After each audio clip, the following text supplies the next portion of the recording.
I am going to be doing the scenario where it's the rower and also the volleyball player.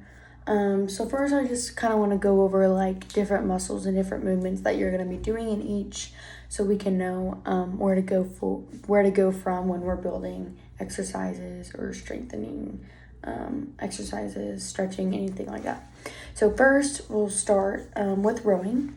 So basically it's kind of like a horizontal level deadlift, if that makes sense. Like a deadlift or a power clean, like you're picking up weight horizontally and pulling it.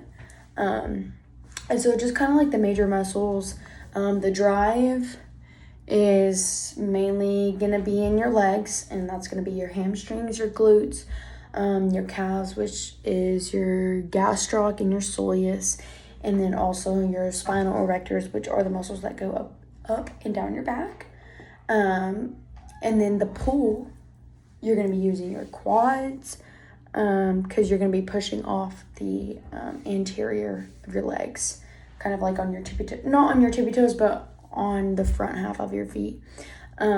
Forearms, biceps, and your lats. So yeah, that's kind of just like major muscles that are used in rowing. So next, volleyball, which I play volleyball. There are so many different movements in volleyball. You have passing, you have setting, you have hitting, you have blocking, you have serving, you have diving. I mean, you have literally so many different movements. So it's kind of hard to like pick exercises that's going to cover all of it. But I kind of just wanted to go over major muscles in each kind of like extremity that are used in the game of volleyball, just generally, whether it's passing, setting, hitting, blocking, serving, whatever. So going off of that, I'm going to start with your core, your rectus abdominis, your obliques, and your spinal erectors, which that's, again, the muscles that go up and down your back, sorry. And so those are going to be used. Core is used for literally every single thing that you do, specifically in life, but with volleyball specifically, blocking, diving, you have to be able to hold yourself up, you have to have a really strong core, pelvic floor, all of that.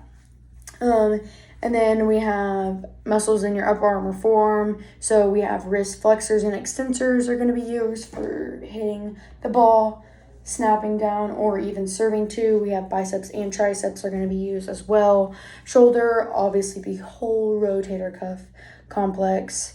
A common injury is the labrum tear. And the shoulder, very common for hitters in volleyball. And also the deltoid is going to be a common muscle used in the shoulder for volleyball. Lower legs, the gastrocnemius, I don't know exactly how to pronounce it, but I just call it gastroc because that's like people in the medical field will just say gastroc as an abbreviation instead of having to use a long name. And then the soleus, which is the calf, which I kind of went over that. And then the anterior tibialis, which is really kind of like your shin area. And then your upper legs and hips, your glutes are going to be used, your hamstrings, and your quads. So those are just kind of like the major muscles that are used in volleyball. So therefore, knowing the different muscle groups, we can build exercises, stretching, strengthening, variables like that. But in order for that, we obviously have to know first the different muscle groups. So first I did 3 upper extremity exercises or strengthening, and then I did 3 lower extremity strengthening and stretching exercises. So first, I did scapula push-ups, which that engages the scapula, upper back, and also has shoulder mobility too with it. Also, it engages your rectus abdominis and your spinal erectors that run back. So a scap push-up is you're going to be on your side and you're going to be like this, and you're going to squeeze your scaps together and you're going to squeeze them forward. Squeeze them back together and squeeze them forward while you're in the push-up position on your forearms. And so for volleyball, this is going to be beneficial for hitting or an arm swing. It has shoulder flexion, powerful extension, scapula elevation, powerful depression when you're arm swinging, and all of that is going to be strengthened by doing scap push-ups. But then we look at rowing, and we do scapula adduction with the pull and scapula adduction with the retract. And so that will help strengthen when you pull. It will help create that force so you can pull back I don't row, but the paddles or whatever the things are called, pull it back, and that will create more force, so therefore you can row more efficiently. So yeah, I think that covers everything for the scap push-ups. Next, my exercise number 2 is going to be banded Palloff walking pullouts. So this really just engages the core. Obliques, rectus abdominis, spinal erectors. I mean, literally so much. And then also it has some upper extremity mobility, but really you're looking to engage your core on this. And so what happens is you tie band to the rack, and you have a band, and you have it straight, and you walk out side shovel about 3 times, and then you will go up, and then you'll go down with the band, keeping your core really tight and engaged, so the band is not moving. Even though you're at an angle, the band is not moving, and you're like this, and you're very still, very stiff, because that core is keeping you engaged, that core is keeping you really tight, and you're able to do the movement very, very slow, very efficient, because your core is so engaged. So volleyball, this is going to help a lot with blocking, because with blocking, you have to press with your core. Also, the end of an arm swing, you're going to have to snap and engage that core. It's going to strengthen your obliques, strengthen your scapular and deltoids, strengthen shoulder flexion too, because we are doing this motion after we walk out with the band. And so that is all going to help with specifically blocking in volleyball, but also you could look at the end of the arm swing. It's going to help that too. Rowing, it's going to help adduction, the pulling. It's going to also help your core to sit up straight and to gain that power. If you have a weak core, you're going to be flimsy, and you're just going to do this. If you have a strong core, it's going to keep you stabilized, so you can use all the strength you have in your upper extremities to really pull that back. And then you're going to gain more strength from engaging your core, strengthening your obliques. And that's overall going to help with the pulling of the rowing, and just the sitting, being able to sit and stabilize. And so the third exercise that I chose was a bench press, but it's a 5-1-5 bench press.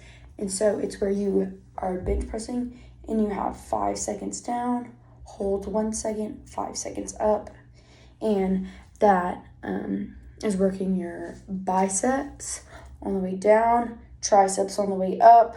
It's working on forearm strength. It's working on wrist extension, but also that's going to help flexion too, because from flexion we have to come from extension. So that's really going to help just wrist mobility in general.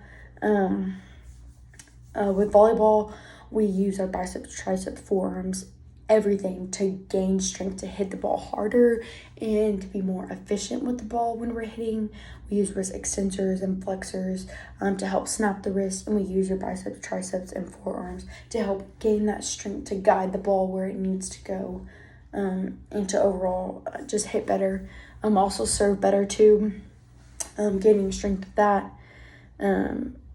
Also, that helps us with setting. Setting is all pretty much, not all arms, but you do use your legs a little bit, but really you're having to have really strong wrist flexion when you're going to push the ball this way, wrist flexion, and that comes from having strong grip, strong wrists, strong forearms, biceps and triceps, So yeah, it really just helps. This exercise bench really just helps overall with just upper extremity strength. And then rowing, gripping the rower and retracting back, using all upper extremity strength to pull, especially biceps to pull. That's really where the bench press comes in. We're benching, and that's mimicking. We're giving all that force in to pull the rower in. So then we have my 3 lower extremity exercises. 4 jump squats. You can add a dumbbell or not. Just kind of depends. That's going to work. The gastroc, soleus, glutes, quads, hams. Just really your major lower extremity muscles. Volleyball, jumping to hit. Same motion. You're just jumping up, working on that explosion. Rowing, the drive in the pool. The drive, you're using your hams, glutes, gastroc, soleus. Pull, you're using your quads. Really just lower extremity strength. Lower extremity strength is just going to be what's going to be the best. Jump squats is going to help. Again, rowing is going to help the drive and the pull. Volleyball, jumping up and down. Just being very explosive no matter what you're doing, whether you're pulling on a rower or you're jumping up to hit the ball. And then we also have barbell lunges, which that's going to work hams, quads, glutes, but also it's going to work quads and calves and rolling, and it's going to work hams, glutes, and the others. So you make sure you have to do both. Single leg barbell lunges. It's called split squat, but you can call it either thing. And then switch. And again, it's just strengthening the lower extremity for the drive of the legs, and quads for pull for rowing, and then volleyball, just jumping up and being able to also explode and have that. When you are doing a split squat, you are also strengthening your adductors. Sorry, I had to think about that. Adductors, and also that external rotation. And that's also going to help you plant and being able to, I'm planting and it's going this way. I'm using all these muscles right here, and these muscles are working when I am doing my lunges. My split squat, whatever you want to call it. And then last, number 6, we have back squat with barbell. This is working quads, hams, glutes, spine erectors, calves, gastroc, soleus, and then also the core. Only difference in the jump squat and the back squat that I just said, 4 and 5, is the spina erectors. You're going to be working your spina erectors when you're doing back squat more than jump squatting, just because you're going to be having that weight put on you. And also your core is going to be more engaged when you're doing your back squat and strengthening for power. So really the back squat is working on kind of like the if that makes sense, like you're strengthening and strengthening for explosion, and then the jump squats, you're working on your explosion. It's the output of what you did in the weight room for the back squat, and jump squats is kind of like the warm-up of it. So again, volleyball, you're strengthening your lower extremities with the back squat to help explode for a dig or jump for a hit. Rowing, spina erectors and core will help stabilize and get strength for your row, and will also gain more power. And yeah, I think that's all. I did 6 exercises. Yeah, it was very in-depth, but you have to know at least the major muscle groups, so you can therefore put better exercise plan together, strengthening plan, stretching plan for a rower or a volleyball player or whoever your client or patient is that you're working with. So thanks.